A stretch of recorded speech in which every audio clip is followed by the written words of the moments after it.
kanisani Jumapili sio dhambi. Inategemea na kazi ya mtu. Dini haikuja kutuondolea akili. Jesus. Dini itakiwa ndo tuwe na akili zaidi. Nice. Kama mjinga. Oh my God. Na naieleza dunia leo. Pombe sio dhambi. Kwa sababu corona ilipokuja hapa tulinawa pombe dunia nzima. Hawa tukutumia sanitizer. Sanitizer ni nini? Dini sikufanye kuwa mjinga ukashindwa kuishi maisha yako. Allah. Allah. Hata chakula ni kilevi. Wangapi wakila tu wanalala.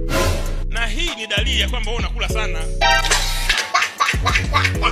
Mchungaji yupi au askofu yupi Tanzania na Afrika anayemuuliza muumini wake hii sadaka umetoa wapi? Wanauza bia. Wanabaa hao. Yesu. What do you say? Msisichukue hela zao. Si haramu. Za nini? Yesu alichanganya wine kwenye harusi. Mtu kaja, baba nimeleta fungu la 10, milioni 10. Piga goti, raba baba baba bebe. Unaanza kunena kwa lugha kama mjinga. Umuulize umetoa wapi? Pocha. Hakuna kiongozi wa dini atamuuliza mtu hela umetoa wapi. Hayupo. Ni unafiki. Nakwambia ukweli, mtakufa masikini msiponisikiza maneno yangu mimi. Kama upo hapa duniani na una plani ya kutoboa kimaisha, acha sarakasi za kanisa. What? Acha sarakasi za kanisa. Mimi nisingeshindwa kuwapanga watu hapa. Uongo. Wewe huwezi kutembea kama kerema. Hakuna utapeli umejaa kama kwenye dini. My God. Na ndio maana brother watu hawaamini kanisa sasa hivi. Yeye mnaweza mkaona kama watu wanaamini dini hivi, lakini no. Wanampenda Mungu watu, lakini wanaogopa.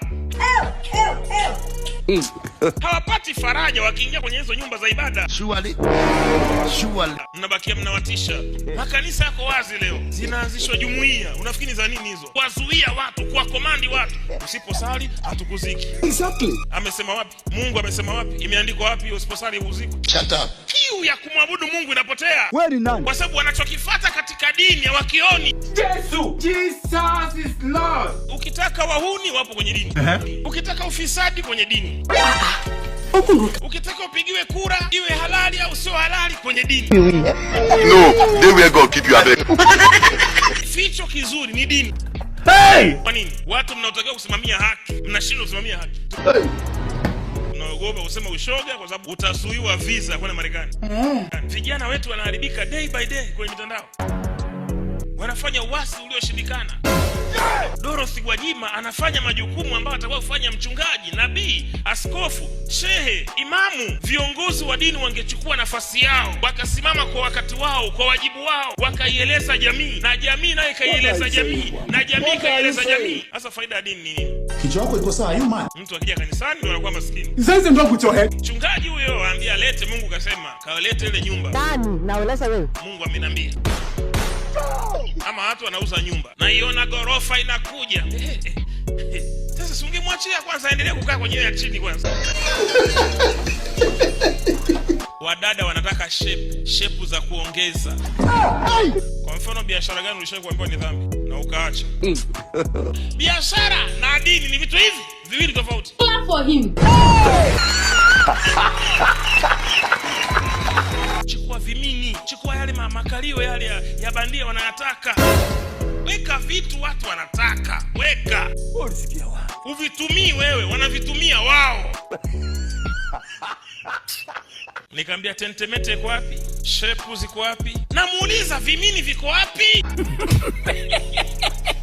Wanaokuja kununua bidhaa kwako, usiwalazimishe wao walokole.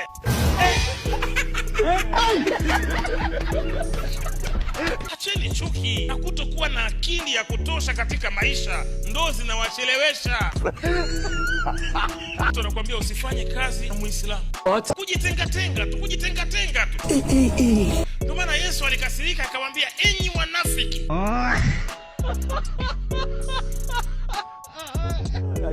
Kitu gani uliambiwa ni dhambi huko ulipotoka? Kupakia wadada wanaojiuza. Dini imeharibu sana Waafrika. Who told you that? Naambia ukweli, Afrika ingekuwa mbali sana. Dini imechochea sana umaskini wa Afrika.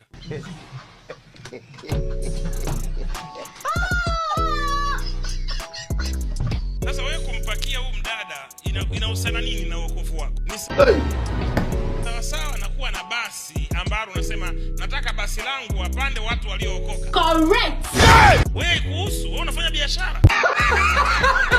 Nafikiri kinachofanya watu wabaki kwenye makanisa ni kwa sababu ya uongo ambao viongozi wa dini tunaamua kuwaeleza. Na moja ya uongo tunaowaeleza, nafikiri hata mimi Mungu anisaidie nibadilike kwa ukubwa zaidi ya hapa nilipo. Kuwaambia waumini naona Mungu anaenda kukusaidia ndani ya wiki moja. This man. Haya ndio mambo yaliyoharibu watu. Look at you. Shetani siku zote huonesha mambo magumu yanawezekana kwa wakati mfupi. Lakini Mungu huyu tunayemwabudu sisi na tunayemwamini anasema hawai wala hachelewi. Unaona